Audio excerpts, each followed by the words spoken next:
మా latest videos కోసం మా ఈ తెలుగు న్యూస్ ఛానల్ సబ్స్క్రైబ్ చేసి గంట సింబల్ యాక్టివేట్ చేసుకోండి. ఈ 4 పనులు చేసే స్త్రీలు ఉన్న ఇంటికి లక్ష్మీదేవి ఎప్పుడూ వెళ్ళదు. పేదరికం అనుభవిస్తారు, ఎప్పుడూ దరిద్రంలో కొట్టిమిట్టాడుతూ ఉంటారు, కష్టాలు అనుభవిస్తారు అని శాస్త్రాలు చెప్తూ ఉన్నాయి. సనాతన ధర్మంలో స్త్రీని లక్ష్మీదేవి స్వరూపంగా భావిస్తారు. ఎందుకంటే ఆమె ఇంటికి ఆధార స్తంభం, శుభ సంచారిణి, ధర్మపాత్ర.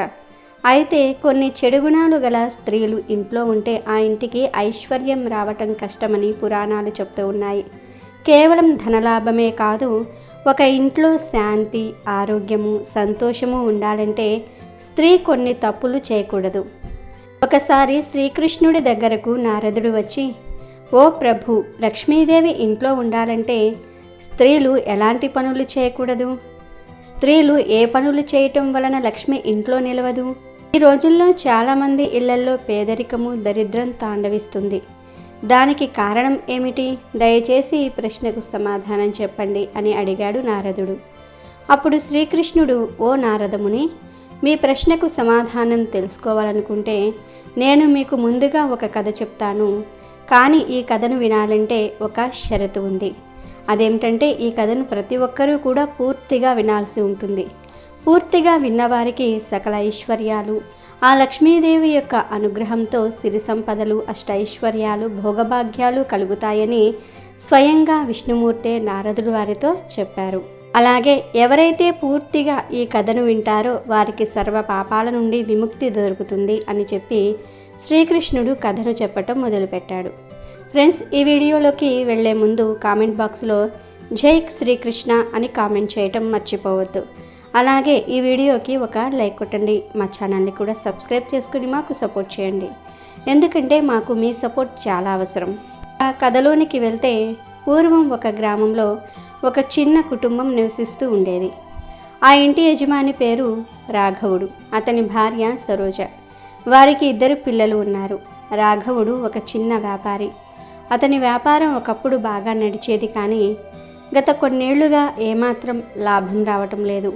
అప్పుల భారం పెరిగిపోతూ కుటుంబం నానాటికి పేదరికంలో కూరుకుపోతుంది. ఇంట్లో ఎప్పుడూ కలహాలు, అపశృతి, ఒత్తిళ్లు ఉండేవి. సరోజ ఎప్పుడూ గొడవలు పడుతూ ఉండేది. రాఘవుడు ఎంతగా శ్రమించినా ఇంట్లో డబ్బు నిలవటం లేదు. ఈ పరిస్థితికి కారణం ఏమిటో అర్థం కాక అతడు ఆ గ్రామంలో ఉన్న పూజారులను, పంతులను అడిగాడు. ఒకరోజు ఆ గ్రామానికి ఎంతో పేరుగాంచిన సన్యాసి ఒకరు వచ్చారు. అతని గురించి తెలుసుకున్న రాఘవుడు ఆ సన్యాసి దగ్గరికి వెళ్ళి, స్వామి, నేను ఎన్నో కష్టాల్లో ఉన్నాను. నా వ్యాపారం నష్టాల్లో ఉంది. మా ఇంట్లో పేదరికం తాండవిస్తుంది. ఈ పేదరికం నుండి బయటపడే మార్గం చెప్పండి స్వామి అని పరిష్కారం అడిగాడు. దానికి సన్యాసి రాఘవతో, అయ్యా, నీ సమస్య ఏంటో తెలియాలంటే ముందు నీ ఇంటిని సందర్శించాలని కోరాడు. దానికి రాఘవ ఒప్పుకొని సన్యాసిని తన ఇంటికి తీసుకుని వెళ్ళాడు. సన్యాసి ఇంట్లోకి అడుగుపెట్టిన వెంటనే ఇంట్లోని వాతావరణాన్ని గమనించాడు. సరోజ బద్ధకంగా ఉంది. ఇంటి చుట్టూ చెత్త ఉంది. ఇల్లంతా అపరిశుభ్రంగా ఉంది. పిల్లలు స్నానం చేయకుండా మురికిగా ఖాళీ కడుపుతో తిరగటము, ఇవన్నీ అతని దృష్టికి వచ్చాయి. పైగా సరోజ ఇంటికి వచ్చిన వారిని గౌరవించటం లేదు. ఆమె సన్యాసిని కూడా సరిగ్గా పలకరించలేదు. దాంతో సన్యాసికి విషయం అర్థమైపోయింది. సరోజ ప్రతిరోజు రాఘవుడితో కోపంగా మాట్లాడేది. అతను ఎంత శ్రమించినా తనను అనుచితమైన మాటలు అనేది. పిల్లలపైనే కాదు, పొరుగువారిపైన కూడా ఆమెకు గౌరవం ఉండేది కాదు. ఆమె ఉదయాన్నే లేవదు. ఆలస్యంగా లేచి ఇంటి పనులు చేయక సమయాన్ని వృధా చేస్తూ కాలక్షేపం చేస్తుంది. ఇంట్లో ఎక్కడ చూసినా పాడైపోయిన ఆహారం, బొద్దింకలు, అపరిశుభ్రత కనిపిస్తుంది. వంటగది కూడా మురికిగా ఉంది. సరోజ తన అత్తమామలను గౌరవించదు. ఇవన్నీ చూసిన సన్యాసి మెల్లగా రాఘవుడిని పక్కకు తీసుకువెళ్ళి ఇలా అన్నాడు, రాఘవ, ఒక ఇంట్లో లక్ష్మీదేవి నివసించాలంటే నైతికత, గౌరవము, పరిశుభ్రత, శ్రద్ధ ఉండాలి. కానీ మీ ఇంట్లో అవి లేవు. ఆ లక్ష్మిని మీరు స్వయంగా ఆహ్వానించుకుంటున్నారు. సరోజ తల్లి స్వరూపిణిగా ఉండాలి అంటే లక్ష్మీదేవి స్వరూపిణిగా ఉండాలి. ఆమె ఉదయమే నిద్రలేవాలి, ఇంటిని శుభ్రంగా ఉంచుకోవాలి, పెద్దవారిని గౌరవించాలి. కానీ ఆమె అలా చేయట్లేదు. ఆమె వలన మీ కుటుంబం నాశనం అవుతుంది కనుక ఆమె ప్రవర్తనను మార్చు. అప్పుడు మళ్ళీ నీకు లక్ష్మీదేవి అనుగ్రహంతో పూర్వ వైభవం తిరిగి వస్తుంది అని చెప్పి సాధువు అక్కడి నుండి వెళ్ళిపోయాడు. సన్యాసి చెప్పిన మాటలు విని రాఘవుడు బాధపడ్డాడు. తన భార్యతో మాట్లాడి ఆమెను మార్పుకు ఒప్పించాలి అనుకున్నాడు. కానీ అతని భార్య మాత్రం అందుకు ఒప్పుకోలేదు. కానీ ఒకరోజు ఒక సంఘటన జరిగింది. ఒకరోజు రాఘవుడు చాలా నిరాశగా ఇంటికి వచ్చాడు. అతని వ్యాపారం పూర్తిగా నష్టపోయింది. ఉన్న కొంచెం సొమ్ము కూడా పోయింది. ఇక కుటుంబాన్ని పోషించే ధనం కూడా లేదని భావనతో గొప్ప దిగులుగా తల వంచుకున్నాడు. ఆ రోజు అర్ధరాత్రి సరోజకు అనుకోకుండా లక్ష్మీదేవి స్వప్నంలో కనిపించింది. ఆ స్వప్నంలో లక్ష్మీదేవి ఆమెకు ఇలా చెప్పింది: ఓ సరోజ, నువ్వే ఈ ఇల్లు సర్వనాశనం కావడానికి కారణం. నువ్వు మారకపోతే ఈ కుటుంబం మరింత నాశనం అవుతుంది. నా ఆశీస్సులు పొందాలంటే నీలో మార్పు రావాలి అని లక్ష్మీదేవి అంది. ఈ కల చూసి సరోజ ఒక్కసారిగా నిద్రలేచింది. తన తప్పులను గుర్తించింది. తనలో మార్పు వచ్చింది. అప్పటి నుండి సరోజ ప్రతిరోజు ఇంటిని శుభ్రంగా ఉంచటం మొదలుపెట్టింది. ఉదయాన్నే లేచి భర్తకు పిల్లలకు సేవ చేయటం ప్రారంభించింది. తల్లి అత్తమామలను గౌరవించడం ప్రారంభించింది.